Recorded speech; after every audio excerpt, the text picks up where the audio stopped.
As criaturas mais mortais do planeta não estão apenas sobrevivendo, elas estão prosperando.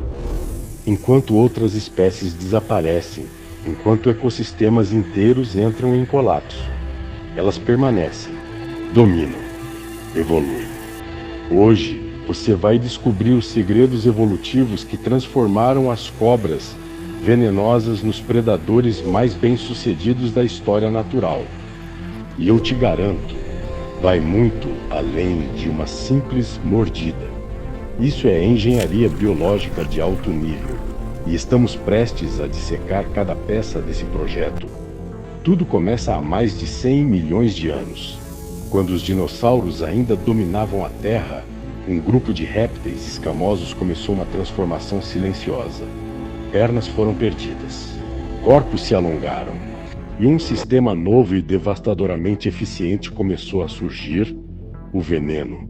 Mas aqui está o que a maioria das pessoas não sabe. O veneno não foi criado para matar você. Ele começou como um auxiliar digestivo. Uma ferramenta simples para amolecer presas pequenas por dentro antes mesmo de engoli-las. Com o tempo, a seleção natural foi refinando esse sistema com uma precisão cirúrgica.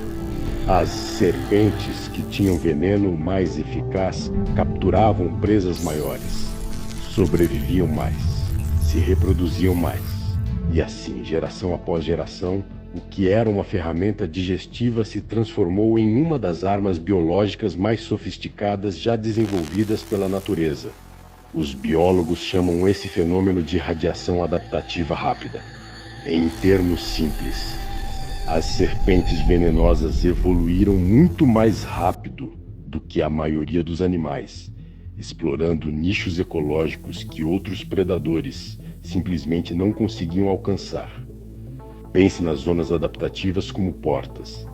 Cada bioma tem suas portas: desertos escaldantes, florestas tropicais úmidas, manguezais, savanas, até oceanos. As cobras venenosas abriram essas portas uma por uma. E hoje encontramos espécies em quase todos os continentes e em quase todos os ambientes. Isso não é sorte.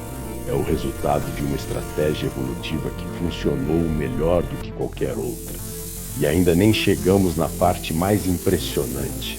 Imagine uma fábrica química miniaturizada instalada na cabeça de um animal que cabe na palma da sua mão.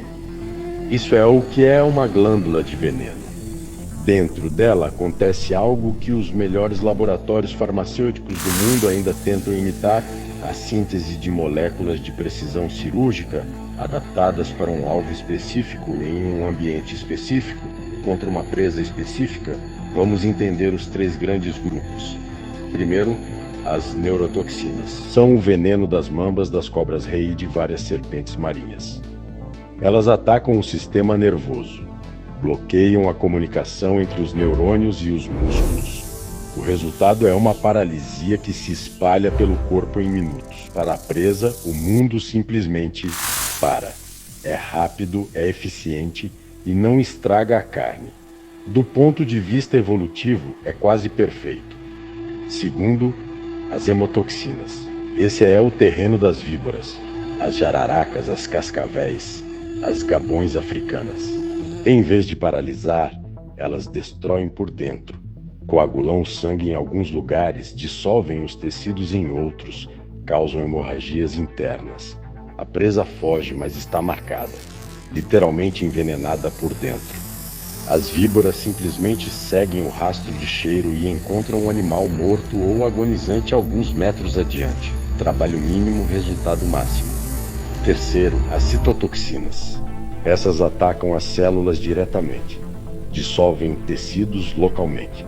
São comuns em cobras como a naja egípcia, causam necrose, destruição celular visível, que imobiliza a presa de forma diferente, mas igualmente eficaz. E o mais fascinante de tudo, a composição do veneno de uma mesma espécie pode variar dependendo da região onde ela vive, da dieta que ela tem acesso e até da fase de vida do animal. O veneno não é estático, ele continua evoluindo. A natureza não para de otimizar. E as serpentes são a prova mais eloquente disso. Veneno poderoso não adianta nada se você não consegue entregar. E é aqui que as serpentes mostram uma segunda camada de genialidade: as estratégias de caça. Vamos começar pela emboscada. Olha a víbora cornuda no deserto do Saara. Ela se enterra na areia, deixando apenas os olhos de fora e espera. Pode ficar assim por dias, completamente imóvel. Quando um lagarto passa perto, o ataque acontece em menos de 1/3 de segundo, mais rápido do que o olho humano consegue acompanhar. Uma dentada, veneno injetado. A víbora recua, espera e segue o rastro olfativo até a presa. Agora compare com a mamba negra, completamente diferente. Ela é ativa, veloz, agressiva.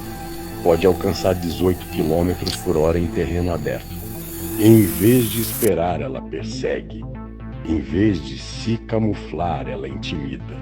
É a antítese da víbora, mas igualmente letal. E como elas encontram as presas com tanta precisão? Duas ferramentas sensoriais que não existem em nenhum outro grupo animal da mesma forma. A primeira, o órgão de Jacobson. Aquela língua bífida que você vê se projetando e recolhendo não é à toa. Ela captura moléculas químicas do ar e as deposita em 2 receptores no teto da boca. O cérebro compara os 2 lados e sabe exatamente de que direção vem o cheiro. É como um GPS olfativo em 3 dimensões.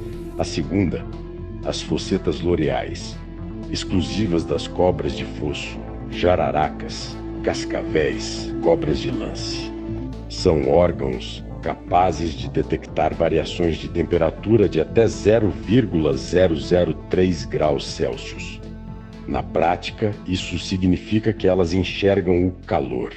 Um rato a 1 metro de distância em uma noite completamente escura, a cobra sabe exatamente onde ele está, quanto ele pesa e para que lado ele vai se mover. Combinadas, essas ferramentas tornam as serpentes venenosas caçadoras funcionalmente superiores em condições que derrotariam qualquer outro predador.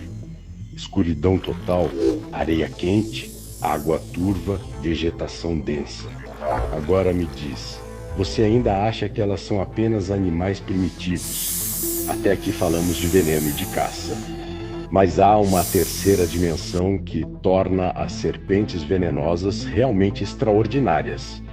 O corpo delas foi otimizado para sobreviver onde outros animais simplesmente desistem. Vamos falar de metabolismo. Uma cascavel adulta consegue sobreviver por mais de 2 anos sem comer. 2 anos. Enquanto um ser humano começa a sentir os efeitos da fome em horas, a serpente desacelera tudo. Frequência cardíaca, digestão, produção de calor e entra em um estado de economia radical. Quando a presa finalmente aparecer, ela vai estar pronta. E quando come, ela come de forma igualmente impressionante. Uma jiboia pode engolir um animal equivalente a 70% do seu próprio peso. O sistema digestivo se expande, os ácidos gástricos se multiplicam e em poucos dias, ossos, pelos e tudo mais foi processado. É um sistema tão eficiente que a cobra literalmente reconstrói órgãos internos depois de uma refeição grande. Eles haviam encolhido para economizar energia durante o jejum. Termorregulação e dominância em ambientes urbanos. Sem ser de sangue quente, as serpentes dependem do ambiente para regular a temperatura. E isso parece uma desvantagem. Mas na prática, é outra vantagem oculta. Elas não gastam energia para produzir calor.